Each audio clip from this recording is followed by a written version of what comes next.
বন্ধুরা, আজকে তোমাদেরকে আফটারনুন বললাম, গুড মর্নিং থেকে বললাম না, কারণ শরীরটা সকাল থেকে খুবই খারাপ। 7বার থেকে 8বার পটি গেছি। আর এখানে একটা কালকে অনেক রাত্রি অবধি খুঁজে 3টে অবধি খুঁজে একটা টোটকা একজন ডাক্তারবাবু বলেছেন, সেটা করছি। 3 থেকে 4 চামচ দই নিতে বলেছে, খানিকটা গোলমরিচ নিতে বলেছে, হলুদ নিতে বলেছে, ব্ল্যাক সল্ট নিতে বলেছে, তুলসী পাতা 7টা, পুদিনা পাতা বলেছে, পুদিনা পাতা না থাকলে 7টা তুলসী পাতা। এটা বলেছে একটা টোটকার কাজ করবে, এটা ডেলি খেতে। তো এটা এখন আমি এটা মিক্সিতে পেস্ট করে নিয়ে আসছি। তো এই যে বন্ধুরা, জিনিসটা ঠিক এরকম হবে। এটা এখন ওষুধের মতো ঢকঢক করে খেয়ে নিয়ে আসছি। তো বন্ধুরা, ভাই মাছ এনে দিয়েছে, চলো একটু দেখে নিই। কত পিঁপড়ে ধরে গেছে গো।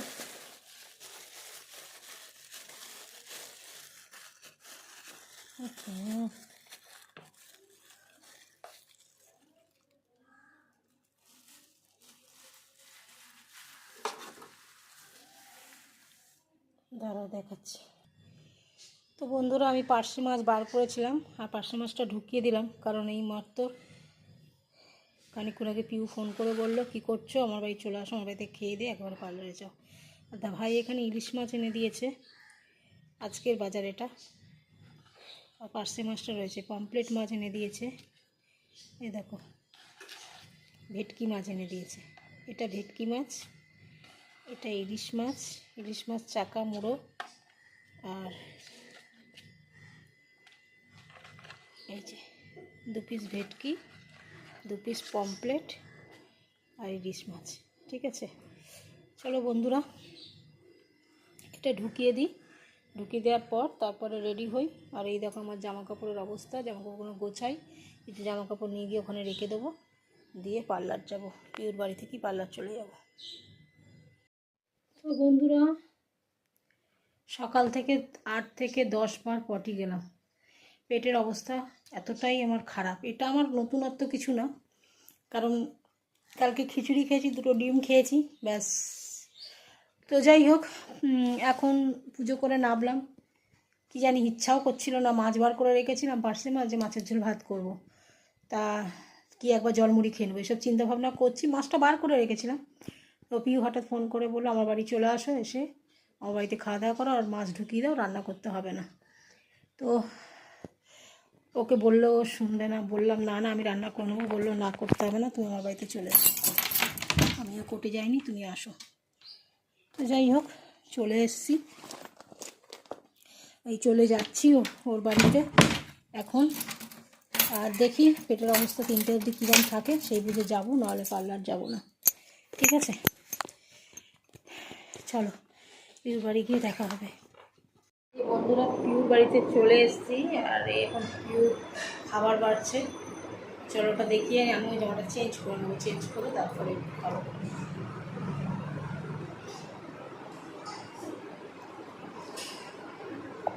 কেন এটা কি ডিমের তরকারি?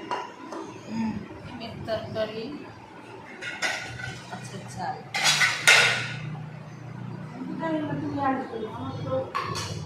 কি আমি তো জানি না, তোমার বলবো সব খাওয়া হয়ে গেছে।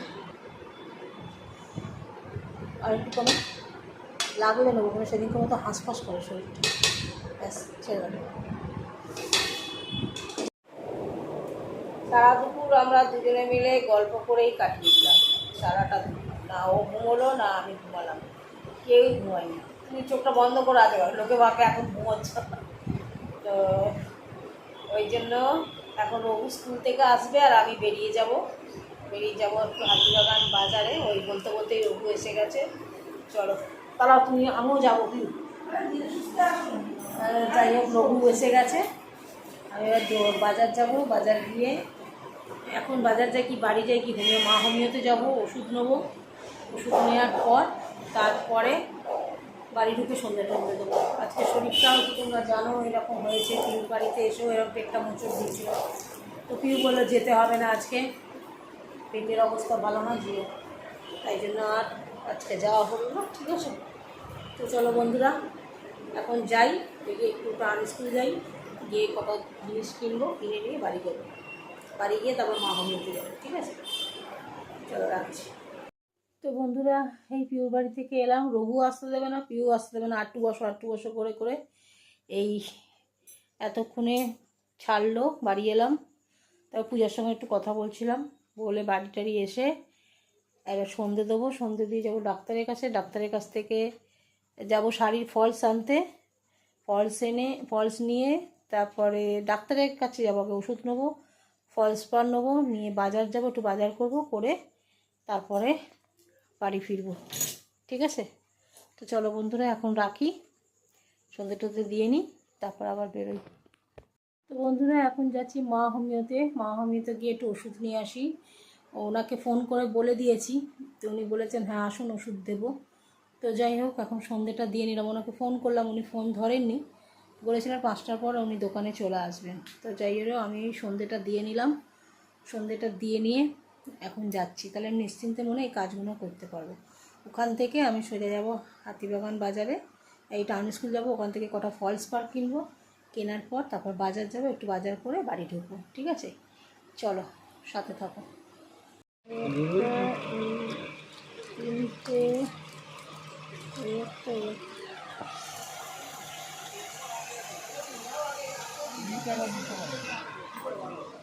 হ্যাঁ বন্ধুরা, এই ওষুধগুলো তো ডক্টর দিয়েই ছিল আগে, তো এগুলো জিজ্ঞেস করলাম ব্যথার ওষুধ খেতে পারবো কিনা, আর এই তেলটা বললো নেই আমাদের কাছে।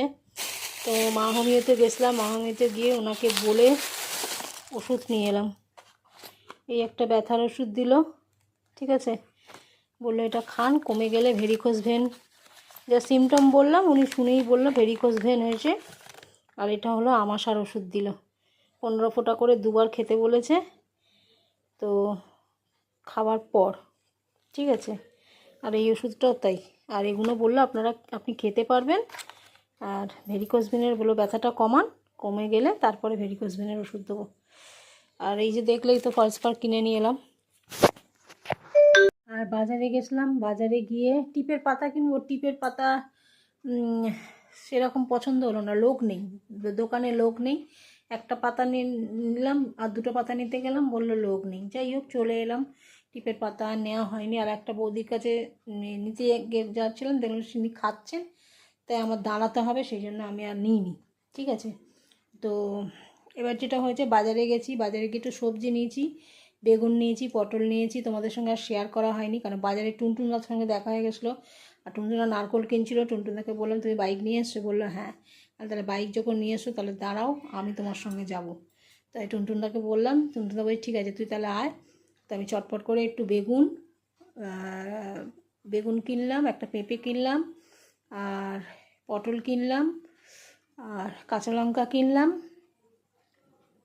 আর কি কিনলাম, পটল, বেগুন, কাঁচা লঙ্কা, পেঁপে, উচ্ছে, এই 5টা জিনিস কিনে নিয়ে এলাম। 70 টাকা নিল, নিয়ে কিনে, মানে 70 টাকা নিলেও আবার এটা ভেবো না কেউ দামটা উল্লেখ করছি, মানে করছি। এই 5টা জিনিস বেশি পরিমাণ নিইনি, 500 পটল নিয়েছি, 100 উচ্ছে নিয়েছি, 5 টাকা কাঁচা লঙ্কা নিয়েছি, আর নিয়েছি হচ্ছে তোমার একটা ছোট্ট পেঁপে, এইটুকু একটা পেঁপে নিয়েছি, আর আর আর কি, আর কিছু নিইনি। বেগুন, পটল, উচ্ছে, কাঁচা লঙ্কা আর একটা পেঁপে নিয়ে হলো তোমার 70 টাকা, ঠিক আছে?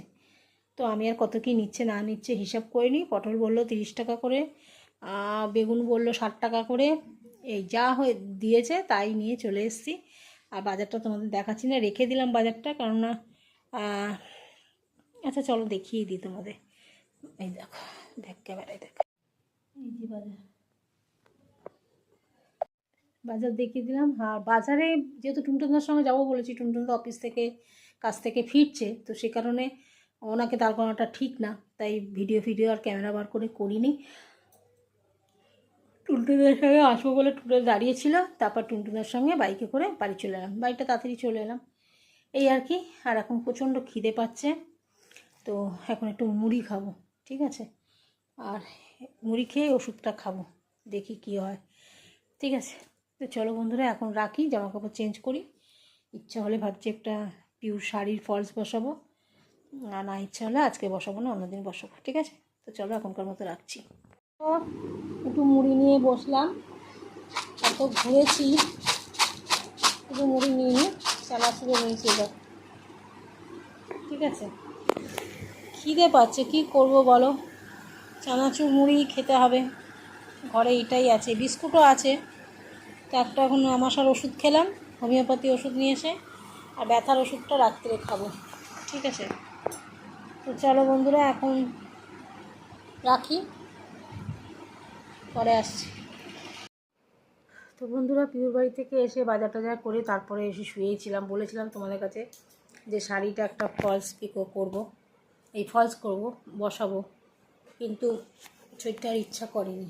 যাই হোক, শুয়েছিলাম, মোবাইল দেখছিলাম, তারপরে ফেসবুকে এমন একটা একজনের ঘটনা দেখলাম, দেখে মনটা সত্যি খুব খারাপ হয়ে গেল। এত বাজে মানুষের চরিত্র হতে পারে, দেখে সত্যি খুব মর্মান্তিক লাগলো, খুব খারাপ লাগলো। মানুষের নেচার, একটা মানুষকে বিশ্বাস করা। আমি যে কোনো একটা ঘটনা, আমি তো খুলে বলছি না, বলতে পারছি না, আর আমি সোশ্যাল মিডিয়া যে কোনো একটা ঘটনা দেখো, সোশ্যাল মিডিয়া বলতেই পারি, কিন্তু সোশ্যাল মিডিয়া সবাই দেখে, বাচ্চা থেকে বড় সবাই দেখে। আর আমার সমবয়সীরা দেখলে কোনো ক্ষতি নেই, কিন্তু আমার সাথে যারা বড়, বাবা, কাকা, জ্যাঠা, এরকম বয়সের লোকেরাও ফেসবুক দেখে, ইউটিউব দেখে, সেই জন্য আমি বলতে পারছি না। শুধু আমি একটা কথাই বলবো, যে চরিত্রটা এমন একটা জিনিস না, সেই জিনিসটা যদি তুমি একবার হারিয়ে ফেলেছো, তাই তোমাকে কেউ ভালো চোখে দেখে না, কেউ না। আমি এটুকুই বলবো যে চরিত্রটা এমন একটা জিনিস, যদি তুমি বজায় রাখতে পারো নিজের চরিত্রটাকে, যে আমি এমন একটা মানুষ, আমি ভালো মানুষ, ভদ্র মানুষ। কিন্তু যখনই তোমার এই ভালো ভদ্রতার পেছনে তুমি লোককে জানাচ্ছ তুমি ভালো ভদ্র, তুমি ভেতরে তোমার নোংরামিতে ভর্তি, তুমি প্রকৃত একটা নোংরা মানুষ।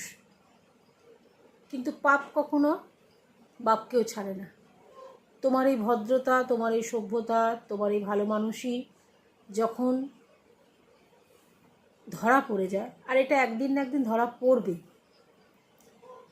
তখন তুমি সব্বার কাছে নোংরা হয়ে যাবে, সব্বার কাছে, কারোর কাছে আর মহান ব্যক্তি তুমি থাকবে না। তো যাই হোক, আর এর বেশি কিছু বলতে পারছি না। দেখে সত্যি আমার চোখ দিয়ে জল বেরিয়ে এসছে, এতটাই বাজে সেই মহিলার জীবনে এরকম ঘটনা ঘটেছে। মহিলাটা এত কান্নাকাটি করছে, এত কষ্ট পাচ্ছে, দেখে আমার খুব কষ্ট হয়েছে। দেখো, আমি বিয়ে থা করিনি, প্রেম করেছিলাম, বিয়ে থা করিনি, কিন্তু ভালোবাসা কী জিনিস হয়তো আমি সাফল্য পাইনি, আমার কোনো রকমভাবে কোনো কিছু কপালে টেকিনি, কিন্তু তার মানে এই না যে আমি ভালোবাসা বুঝি না, ভালোবাসার মানে বুঝি না, ভালোবাসতে পারি না কাউকে, এসব কিন্তু না। তার ওই দুঃখ কষ্ট দেখে না আমার মনটা এত ভারাক্রান্ত হয়ে গেল যে আমি আর কাজ করার কোনো শক্তিই পেলাম না, আমার আর ইচ্ছাই করলো না কোনো কাজ করতে, এমনকি এখনও পর্যন্ত আমার মনটা ভারাক্রান্ত। তো যাই হোক, মেজদিকে রাত্রে বলেছিলাম যে একটু যা রান্না করবি আমায় দিবি। তো আমার নিরামিষ গ্যাসটা অ্যাকচুয়ালি ফুরিয়ে গেছে, নাহলে আমি কিছু করে নিতাম, আর সবরি কিছু করতে ইচ্ছা করলো না। তো গরম গরম ভাত, মাছ ভাজা, মাছের মুড়োর ঝাল, পাতলা করেই করেছে মুড়োর ঝালটা, আর ঢ্যাঁড়স ভাজা, পটল ভাজা দিয়েছিল। তো আমি একটুখানি ভাত তুলে নিয়েছি, যেহেতু মনটা ভারাক্রান্ত, ভালো লাগছে না, সব জিনিস সবজি টবজি নিয়ে নিয়েছি, তরকারি আমি খেতে ভালোবাসি জানো, ওটা নিয়ে নিয়েছি। শুধু ভাত আর ডালটা বুচুনকে বললাম যখন যাবি নিয়ে যাবি, তোমাদের সঙ্গে আর শেয়ার করিনি বন্ধুরা, কেননা মাথার মধ্যে না ওই জিনিসটা ঘুরছে খালি, তাই জন্য যে আমি তোমাদেরকে দেখাবো খাবারটা, যে এই রাতে খাবার এসছে, আমি দেখাতে পারিনি, আমার মাথার থেকেই বেরিয়ে গেছে। যাই হোক, ভিডিওটা বড় করছি না, সকলে খুব খুব ভালো থেকো, সুস্থ থাকো। আর কি বলবো, যে সমস্ত পরিবারে এরকম একটা নোংরা মানুষ থাকে, তারা না নিজেরা ভালো থাকে, না কাউকে ভালো থাকতে দেয়, বুঝেছো? তো যাই হোক, ফ্যামিলিতে যে মেয়েটির উপর দিয়ে ঘটনাটা ঘটেছে, সেই মেয়েটির যে কতটা কষ্ট হচ্ছে, ও সেই যন্ত্রণাটা আমি ফিল করতে পারছি, কষ্টটা আমি ফিল করতে পারছি, ঠিক আছে? তো আমার মতে যে ছেলেটি মেয়েটির সঙ্গে এরকম ঘটনা করেছে তাকে কোনোদিনও ক্ষমা করা উচিত না। মেয়েটি বলছে আমি এতটাই ওকে ভালোবেসেছি, বিশ্বাস করেছি যে আগের মতো আর ভালো আমি এখনও বাসি, কিন্তু আগের মতো সেই ভালোবাসাটা আমার নেই, আগের মতো আমার অত কষ্ট হচ্ছে না, আগের মতো আমার অতটা ওর প্রতি দয়া মায়া হচ্ছে না, এগুলো বলছে, অথচ কাঁদছে। মানে কি একটা প্যাথেটিক জিনিস, অথচ কাঁদছে। তার মানে কি এখনও তার মনে ভালোবাসা আছে। সে খালি ভাবছিল যে ও যেটা ও করেছে, এবং মেয়েটা এতদিন লোকমুখ শুনেছে, এখন প্রত্যক্ষ প্রমাণ পেয়ে গেছে, না নিজের চোখে দেখেছে। ও আশায় ছিল যে ছেলেটি যে মিথ্যে কথাগুলো বলছে, যে আমার নামে সবাই বদনাম করছে বা আমার নামে সবাই বলছে, এগুলো সব মিথ্যে, তুমি ভুল বুঝছো বা তুমি ভুল করছো আমাকে দূরে সরিয়ে দিয়ে। মেয়েটা ভেবেছিল যে ও একটা আশায় আছে যে ওই মিথ্যেটা যেন মিথ্যেই হয়, ও যেন সত্যি হিসেবেই জানতে পারে যে ওটা মিথ্যে, সেই আশাতেই ছিল। কিন্তু মেয়েটা যখন আজকে নিজে চোখে দেখে নিয়েছে প্রমাণ সহ, মেয়েটার নিজেকে কন্ট্রোল করতে পারছে না, রাখতে পারছে না। আমি আজকে দেখে না, আমার সত্যি বলছি, ওর কষ্টটা, নিয়ে যা হাতটা, ওর কষ্টটা দেখে আমার এত কষ্ট হচ্ছে। তোমাদের দেখো সব মোটামুটি অনেকটাই বলে দিয়েছি, কিন্তু বাজে বাজে কথাগুলো বলতে পারছি না, বাজে বাজে যে জিনিসগুলো দেখিয়েছে ফেসবুকে সেগুলো অত ডিটেলস খুলে বলতে পারছি না। শুধু এটুকু বলবো যে প্রত্যেকটা আমার ভিডিও যারা যে সমস্ত পুরুষ মানুষ দেখবে তাদেরকেই বলছি, যদি ভালোবাসতে হয় মহিলাদের ভালোবেসো, আর যদি ভালো না বাসতে হয় তাহলে এরা মহিলাদের ঠকিও না, এরকম ঠকিও না। আমি নিজে জীবনে হয়তো কিছু পাইনি, কিন্তু এই ফিলগুলো আমি ভালো করতে পারি, আর আমি ভালো বুঝতে পারি, ভালো তোমাদেরকে বোঝাতে পারছি কি না জানি না, তবে তার কষ্টটা আমি জানতে পারছি। আমার মন বলছে তার ভেতরটা কতটা কষ্ট হচ্ছে। তো যাই হোক বন্ধুরা, আর বেশি বকবক করবো না, সবাইকে টাটা, গুড নাইট, সকলে খুব খুব ভালো থেকো। আর আমার মুখ চোখের অবস্থা আজকে দেখছো তো, এতবার আজকে আমি পটি গেছি, 12-14 বার। এই যে মা হোমিও থেকে ওষুধ নিয়ে এলাম, ওষুধ খেয়েছি, পিউর বাড়িতে গেছি, পিউর ছেলে আমাকে ওষুধ খাইয়েছে, আবার এখন রাত্রিরে ওষুধ বাকি আছে, সেই ওষুধটা খাবো। মুখ চোখ পুরো শুকিয়ে গেছে আমার, বুঝেছো? তার মধ্যে এরকম ভারাক্রান্ত ঘটনা যদি দেখতে পাই কেমন লাগে বলো? ঠিক আছে বন্ধুরা, চলো, সবাইকে টাটা, গুড নাইট, সকলে খুব খুব ভালো থেকো, সুস্থ থেকো। আমি যাতে ভালো থাকি তোমরা এই করো, টাটা।